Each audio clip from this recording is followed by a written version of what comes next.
வணக்கம். ஜூலை 8ஆம் தேதி வியாழக்கிழமை பங்குச்சந்தையில் நடந்த சில விஷயங்களை விரைவாக பார்க்கலாம். முக்கியமான தகவல், நான் செபி ரெஜிஸ்டர்ட் அட்வைசர் கிடையாது.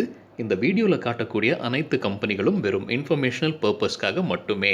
முதலீடு பண்ணுங்கன்னு சொல்கிற வீடியோ கிடையாது.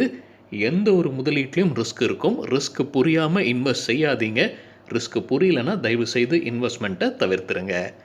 நம்ம ருப்பி டிரைவர் சேனலை சப்போர்ட் பண்ணுற அனைத்து நல்ல உள்ளங்களுக்கும் நன்றி. வீடியோ பிடிச்சிருந்ததுன்னா தயவு செய்து லைக் பண்ணுங்கள். தெரியாதவங்களுக்காக ஷேர் பண்ணுங்கள். நிஃப்டி இன்னைக்கு 1% குறைவாக க்ளோஸ் ஆயிருக்கு. 152 புள்ளிகள் இழந்து 15,728 க்ளோஸ் ஆயிருக்கு. இன்னைக்கு ஓப்பன் முந்தின க்ளோஸை விட கேப் டவுனில் ஓப்பன் ஆயிருக்கு. கிட்டத்தட்ட 25 புள்ளிகள் கேப் டவுன். அதற்கப்புறம் ஹையான 15,885, கிட்டத்தட்ட நேற்று எங்கே க்ளோஸ் ஆயிருக்கோ அதுதான் ஹையாகவே இருந்தது. லோவான 15,682. வாலட்டிலிட்டி இண்டெக்ஸ் 11% அதிகரித்தது. நிஃப்டி பிஇ ஜூலை 7ஆம் தேதி டேட்டாவில் 28.62. நிஃப்டியுடைய 15 மினிட் சார்ட்டில் நல்ல கன்சிஸ்டண்ட்டாக இன்றைக்கி செல்லிங் நடந்துக்கிட்டே இருந்துருங்க. முதல் கேண்டலோட ஹை தான் முழு நாளுடைய ஹையாக இருந்தது. நமக்கு தெரியும் 15,900 ரெசிஸ்டன்ஸாக இருந்து கொண்டிருக்கு 15 மினிட் சார்ட்டில். நேற்று கிட்டத்தட்ட 15,900 வரைக்கும் போனது. ஆனால் இன்றைக்கி அதே லெவலில் இருந்து கீழே செல்லிங் நல்லா நடந்து கீழே போய் கொண்டிருக்கு. 15,700க்கு குறைவாக க்ளோஸ் ஆகலை. அங்கேருந்து ஒரு சின்ன பவுன்ஸ் ஆயிருக்கு. செக்டர் வைஸ் பர்ஃபார்மன்ஸில் அனைத்து செக்டரும் ரெட்டில் தான் இருந்தாங்க. ஐடி செக்டர் மட்டும் ஃப்ளாட்டாக இருந்தது. ரியாலிட்டி செக்டர் 0.6% விழுந்தது. FMCG 0.7%. Auto sector 0.9%. Media sector 1.2%. Financial services 1.2%. Private sector bank 1.3%. Pharma செக்டரும் 1.3%. பேங்க் 1.4%. பப்ளிக் செக்டர் பேங்க் 2% விழுந்தது. மெட்டல் செக்டர் 2.2% விழுந்தது.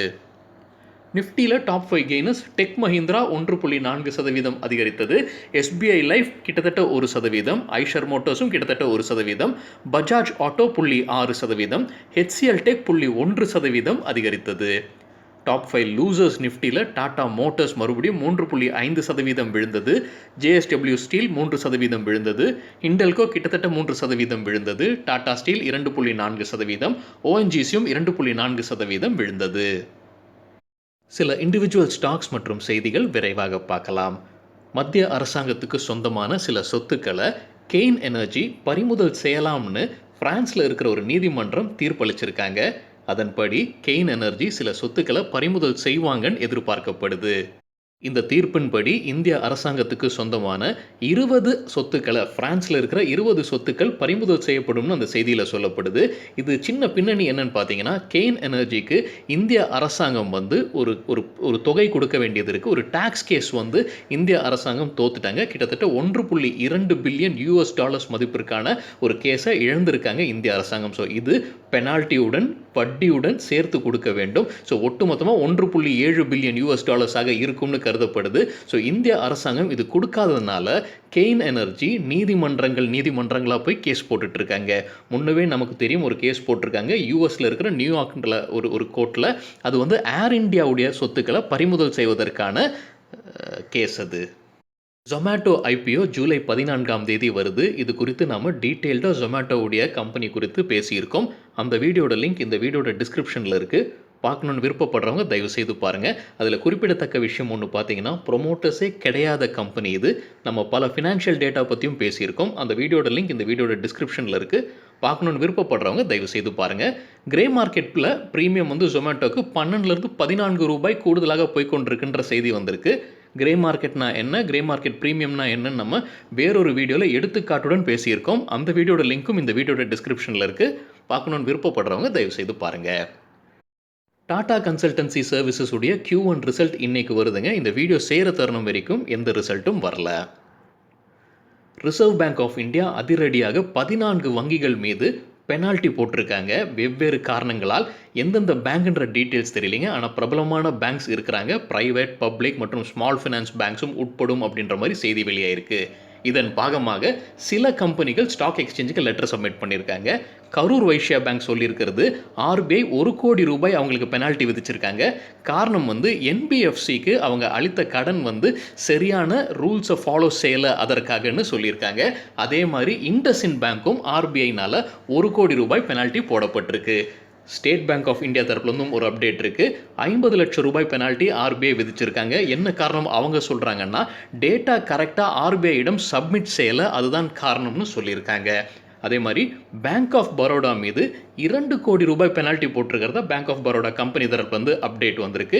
இதற்கு காரணம் அவங்க ஐஎல்எஃப்எஸ் கம்பெனிக்கு கொடுத்த வட்டி கரெக்டாக ரூல்ஸ் ஃபாலோ செய்யலை. கேர்வர் ஹைடெக் ஃபிலிம்ஸ் கேர் கொடுத்துருக்கிற கிரெடிட் ரேட்டிங்கை வெளியிட்டிருக்காங்க. அதன்படி பேங்க் ஃபெசிலிட்டிஸ்க்கு அப்கிரேட் ஆயிருக்கு. ஏலேருந்து A+ ஆக உயர்த்தியிருக்காங்க. கம்பெனியுடைய ஷேர் இன்னைக்கு 2.3% இன்ட்ராடேல அதிகரித்தது. அதானி குரூப் குறித்து எக்கனாமிக் டைம்ஸில் ஒரு செய்தி வந்திருக்கு. Adani group GVK Mumbai international ஏர்போர்ட்டை டேக் ஓவர் பண்ணுறதா ஒரு செய்தி நமக்கு தெரியும். ஆனால் அதற்காக அவங்க கடனை குறைக்க வேண்டும் அப்படின்ற ஒரு எண்ணத்தில் ஓவர்சீஸில் ஃபண்ட் ரைஸ் பண்ண போகிறதா அந்த செய்தியில் குறிப்பிட்டிருக்காங்க. அதிகாரப்பூர்வ அறிவிப்பு கம்பெனி தரப்புலேருந்து எதுவும் வரல. இது எக்கனாமிக் டைம்ஸில் ரிப்போர்ட் செய்யப்பட்ட செய்தி.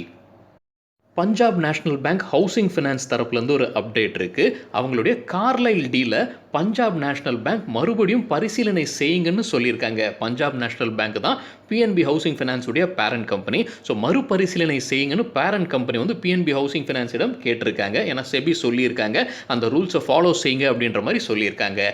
அதற்கு PNB ஹவுசிங் ஃபினான்ஸ் தரப்புலேருந்து என்ன சொல்லியிருக்காங்கன்னா, இப்போ இது லீகல் கேஸ் ஆயிருக்கு. ஸோ SAT கிட்டேருந்து தீர்ப்பு வரட்டும், அதற்கு அப்புறம் முடிவு செய்யலாம்னு அறிவிச்சிருக்காங்க.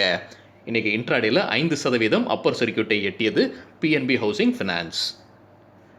ஆலம்பிக் ஃபார்மா தரப்புலேருந்து ஒரு அப்டேட் இருக்குது. கம்பெனிக்கு United States Food and Drug Administration கிட்டேருந்து அவங்களுடைய ஒரு மருந்துக்கு ஒப்புதல் கிடைச்சிருக்கு. டிப்ரெஷனை ட்ரீட் பண்ணக்கூடிய மருந்து. டியூகான் இன்ஃப்ரா டெக்னாலஜிஸ் லிமிடெட் தரப்புலேருந்து ஒரு அப்டேட் இருக்குது. இந்த கம்பெனியும் வேறொரு கம்பெனியும் இணைந்து ஒரு ப்ராஜெக்ட்டுக்கு பிட்டிங் செஞ்சுருக்காங்க. அந்த ப்ராஜெக்ட் பிட்டிங்க்கு இவங்க தான் லோவஸ்ட் பிட்டராக வந்திருக்காங்க. NTPC அளிக்கக்கூடிய ப்ராஜெக்ட்டுங்க. 100லேருந்து 150 கோடி ரூபாய் மதிப்பு இருக்கலாம்னு கருதப்படுது. இன்னைக்கு இன்ட்ராடேல 5% அப்பர் சர்க்கியூட்டை எட்டியது. பிரைட்காம் குரூப் கம்பெனியுடைய ஷேர்ஸும் இன்னைக்கு இன்ட்ராடேல 5% அப்பர் சர்க்கியூட்டை எட்டியது. கம்பெனி தரப்புல ஒரு அப்டேட்டும் இருக்குது. கம்பெனி வேறொரு கம்பெனியை வாங்க போகிறாங்க. அந்த கம்பெனியுடைய பேரை அவங்க வெளியிடலை. அந்த கம்பெனி நெட்ஃப்ளிக்ஸ், டிஸ்னி, நியூயார்க் டைம்ஸ்க்கு எல்லாமே ப்ராஜெக்ட் செய்து கொடுக்குற கம்பெனின்னு சொல்லியிருக்காங்க. செக்யூர் கிளவுட் டெக்னாலஜிஸ் தரப்புலேருந்து ஒரு அப்டேட் இருக்குது. அவங்களுக்கு ஒரு அங்கீகாரம் கிடைச்சிருக்கு. கூகுள் கிளவுட் அஃபிலியேட் பார்ட்னராக அவங்களுடைய ஸ்டேட்டஸ் உயர்த்தப்பட்டிருக்குன்னு அறிவிச்சிருக்காங்க. இது அவங்களுடைய மார்க்கெட்டிங்க்கும் புது ப்ராஜெக்ட் பிட்டிங்க்கும் உதவும்னு கருதப்படுது.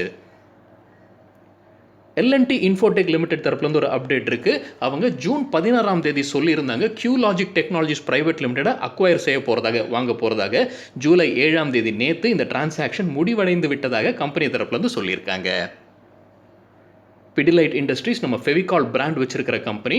அவங்களுடைய ஒரு ப்ரொமோட்டர் மற்றும் ப்ரொமோட்டர் குரூப்பை சார்ந்த மிருதுலா சுஷில் குமார் அப்படின்றவங்கள ஷேர்ஸை ட்ரான்ஸ்ஃபர் செஞ்சுருக்காங்க. அதாவது அவங்களுடைய ஹஸ்பண்டோடைய ஷேர்ஸை ட்ரான்ஸ்ஃபர் செஞ்சுருக்காங்க. ஹஸ்பண்ட் இறந்துட்டாங்க. ஸோ அவர் வச்சிருந்த ஷேர்ஸை இவங்க பேருக்கு மாற்றம் செஞ்சுருக்காங்க.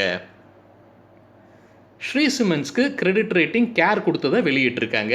அதன்படி கமர்ஷியல் பேப்பர் 400 கோடி ரூபாய் மதிப்பிற்கானது A1+ வழங்கியிருக்காங்க. முன்ன அதே தான் இருந்தது. பஜாஜ் ஹெல்த் கேர் குறித்து நேற்று நம்ம ஒரு செய்தி பார்த்துருந்தோம். DRDO தயாரிக்கக்கூடிய கோவிடுக்குரிய மருந்து தயாரிக்க உரிமம் இந்த கம்பெனிக்கு கிடைச்சிருக்கு. இன்னைக்கு இன்ட்ராடேல 11% அதிகரித்தது Bajaj health care. Tata Motors தரப்புலேருந்து ஒரு அப்டேட் இருக்குது. கம்பெனி குளோபல் ஹோல்சேல்ஸ் டேட்டாவை வெளியிட்டிருக்காங்க. Q1க்குரியது. இதில் ஜகுவார் லேண்ட் ரோவரும் உட்படும். அதன்படி 2,14,250 யூனிட்ஸை செல் பண்ணியிருக்காங்க. போன வருடம் Q1 கூட கம்பேர் பண்ணும்போது 134% அதிகரிச்சிருக்குன்னு கம்பெனி தரப்புலேருந்து சொல்லியிருக்காங்க. JSW ஸ்டீலுக்கு கேர் கொடுத்துருக்கிற கிரெடிட் ரேட்டிங் வெளியிட்டிருக்காங்க. அப்கிரேட் நடந்திருக்கு. லாங் டேர்ம் பேங்க் ஃபெசிலிட்டிஸ் மற்றும் நான் கன்வெர்ட்டபிள் டிபென்ச்சர்ஸ்க்கு அப்கிரேட் ஆயிருக்கு. AA- AA ஆக உயர்த்தப்பட்டிருக்கு. கல்யாண் ஜுவல்லர்ஸ் அவங்களுடைய குவார்ட்டர்லி அப்டேட்டை வெளியிட்டிருக்காங்க. அதன்படி இந்தியாவில் மட்டும் ரெவென்யூ 55% அதிகரிச்சிருக்கு இயர் ஆன் இயர். ஒட்டுமொத்தமாக ஓவரால் ரெவென்யூ பார்த்தீங்கன்னா இயர் ஆன் இயர் 190% அதிகரிச்சிருக்கிறதா கம்பெனி தரப்புலேருந்து சொல்லியிருக்காங்க. இன்ட்ராடேல 3% அதிகரித்தது கம்பெனியுடைய ஷேர் பிரைஸ். என்ஐஐடி லிமிடெட் தரப்புலேருந்து ஒரு அப்டேட் இருக்குது. கம்பெனியும் ஆக்சிஸ் பேங்க்கும் இணைந்து டிஜிட்டல் பேங்கிங் அகாடமியை லான்ச் செய்கிறாங்க. இது வழியாக பலருக்கு வேலை வாய்ப்பு கிடைப்பதற்கான வாய்ப்புகள் இருக்குன்னு சொல்கிறாங்க. ஆக்சிஸ் பேங்க்லேயே ஐடி மேனேஜராக கிடைப்பதற்கான வாய்ப்புகள் இருக்குன்னு கம்பெனி தரப்புலேருந்து சொல்லியிருக்காங்க. ஷாம் மெட்டாலிக்ஸ் அண்ட் எனர்ஜி சமீப காலத்தில் ஐபிஓ வந்து லிஸ்ட் ஆன கம்பெனி. அவங்களுடைய மார்ச் குவார்ட்டருக்குரிய ரிசல்ட்டை இன்றைக்கி வெளியிட்டிருக்காங்க. அதே போல் டிவிடெண்ட்டும் அறிவிச்சிருக்காங்க. ஒரு ஷேருக்கு ₹2.70. இன்ட்ராடேல வாலட்டைலாக இருந்ததுங்க. 3% பாசிட்டிவாகவும் 3% நெகட்டிவாகவும் போய் கொண்டிருந்தது ஷாம் மெட்டாலிக்ஸுடைய ஷேர் ப்ரைஸ். சரிங்க, இதுதான் சில விஷயங்கள் என்னுடைய பார்வைக்கு எட்டியது. நன்றி, வணக்கம்.